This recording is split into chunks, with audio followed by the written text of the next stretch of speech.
ആരാധ്യനായ UDF convener Malik Muhammad Hasan Sahib അവർകളെ, താങ്കളുടെ ചരിത്രപരമായ ഒരു പ്രസ്താവന കേട്ട് ആവേശം കൊണ്ടിരിക്കുന്ന 3-3.5 കോടി മലയാളികളിൽ ഒരാളാണ് ഞാനും. അതിനെപ്പറ്റി ഒരു വർത്തമാനമെങ്കിലും പറയാതെ ഇന്ന് എനിക്ക് എന്റെ വീട്ടിൽ കിടന്നുറങ്ങാനാവില്ല. എനിക്ക് കിടന്നുറങ്ങാനൊരു വീടുണ്ട് സാഹിബേ. നിങ്ങൾക്കുമുണ്ട് ഒന്നോ ഒന്നിലധികമോ വീടുകൾ കിടന്നുറങ്ങാൻ. പക്ഷെ ഇങ്ങനെ കിടന്നുറങ്ങാൻ വീടില്ലാത്ത ലക്ഷക്കണക്കിന് മലയാളികൾ മലയാള നാട്ടിലുണ്ട് എന്നുള്ള തിരിച്ചറിവിൽ കേരളം ഭരിക്കുന്ന സർക്കാർ നടപ്പിലാക്കിയ ഒരു മനോഹരമായ പദ്ധതിയാണ് ലൈഫ് മിഷൻ. നിങ്ങൾക്കറിയോ, ഇന്ത്യയിലോ ലോകത്തോ പോലും ഉണ്ടാവില്ല സർക്കാർ വിലാസത്തിൽ ഇത്രയും ബൃഹത്തായ, ഇത്രയും ഹ്യൂമനിസ്റ്റിക് ആയിട്ടുള്ള ഒരു പദ്ധതി ഈ അടുത്ത കാലത്തൊന്നും നടന്നിട്ടുണ്ടാവില്ല. ധാരാളം ആളുകൾ അതിനോട് യോജിച്ചിട്ടുണ്ട്, സഹകരിച്ചിട്ടുണ്ട്. വ്യക്തികൾ, പ്രസ്ഥാനങ്ങൾ, സ്ഥാപനങ്ങൾ, അങ്ങനെ ആയിരക്കണക്കിന് ആളുകൾ 2.5 ലക്ഷം പണി കഴിഞ്ഞ 2.5 ലക്ഷം വീടുകളിലായി നാനാ ജാതി മതവിഭാഗങ്ങളിൽപ്പെട്ട വ്യത്യസ്ത രാഷ്ട്രീയ പാർട്ടികളിൽ വിശ്വസിക്കുന്ന 2.5 ലക്ഷം കുടുംബങ്ങൾ ഈ വീടുകളിൽ അന്തിയുറങ്ങുന്നുണ്ട്. നിങ്ങളെയും എന്നെയും പോലെ അല്ലാത്ത 2.5 ലക്ഷം ആളുകൾ. സാഹിബ് ഇന്നെന്താ പറഞ്ഞത്? UDF അധികാരത്തിൽ വന്നാൽ ലൈഫ് മിഷൻ പിരിച്ചുവിടുമെന്ന്.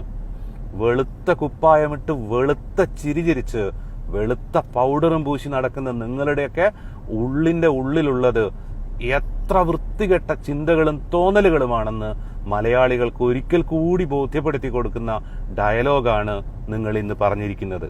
അത് തുറന്നു പറഞ്ഞതിന് മലയാളികൾ മുഴുവൻ നിങ്ങളോട് കടപ്പെട്ടിരിക്കുന്നു ഒരർത്ഥത്തിൽ. ഇനിയേ ഈ ഡയലോഗ് കേൾക്കുമ്പോഴേ, ഈ വല്ലപ്പോഴും സിനിമ കാണുന്ന സൂക്കേടുള്ളതുകൊണ്ട്, സിനിമയിലെ മാസ് ഡയലോഗുകൾ ഓർത്തു വെക്കുന്ന സൂക്കേടുള്ളത് കൊണ്ട് എനിക്ക് വർമ്മ സാറ് പറഞ്ഞ ഒരു ഡയലോഗാണ് ഓർമ്മ വരുന്നത്. അത് ചുമ്മാ ഓർമ്മ വരുന്നതല്ല. നിന്റെ കൂടെയുള്ള നിന്റെ കൂട്ടുകാരൻ നിനക്ക് ഭീഷണിയാണ് എന്ന് തോന്നിയാൽ അവനെയും കൂട്ടി മെല്ലെ റെയിൽവേ ട്രാക്കിന്റെ അടുത്തുകൂടെ നടക്കുക. എന്നിട്ട് ട്രെയിന് വരുന്ന സമയമാകുമ്പോ എന്ത് ചെയ്യുക?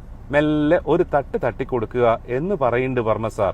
അങ്ങനെ നമുക്ക് മറ്റവനെ ഫിനിഷ് ചെയ്യാമെന്ന്.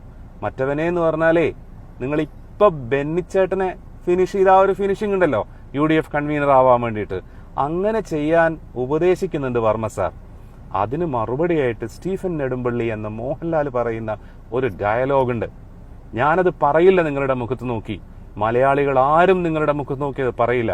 കാരണം സാഹിബിന്റെ സംസ്കാരമല്ല മലയാളികളുടെ സംസ്കാരം എന്നുള്ളത് കൊണ്ട്.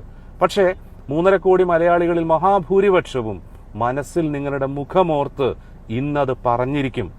അവർ അവരുടെ വീടുകളിൽ കിടന്നുറങ്ങുന്നതിന് മുമ്പ്, കിടന്നുറങ്ങാൻ വീടില്ലാത്ത ആയിരക്കണക്കിന് ആളുകളെ ഓർത്തുകൊണ്ട് അവരുടെ വീടുകളിൽ കിടന്നുറങ്ങുന്ന കോടിക്കണക്കിന് മലയാളികൾ നിങ്ങളുടെ മുഖം മനസ്സിൽ ധ്യാനിച്ച് അത് പറഞ്ഞിരിക്കും. നിങ്ങളുടെ പ്രസ്താവനയിൽ ആദ്യത്തെ ഭാഗമുണ്ടല്ലോ, UDF അധികാരത്തിൽ വന്നാൽ. യെസ്, UDF അധികാരത്തിൽ വന്നാൽ.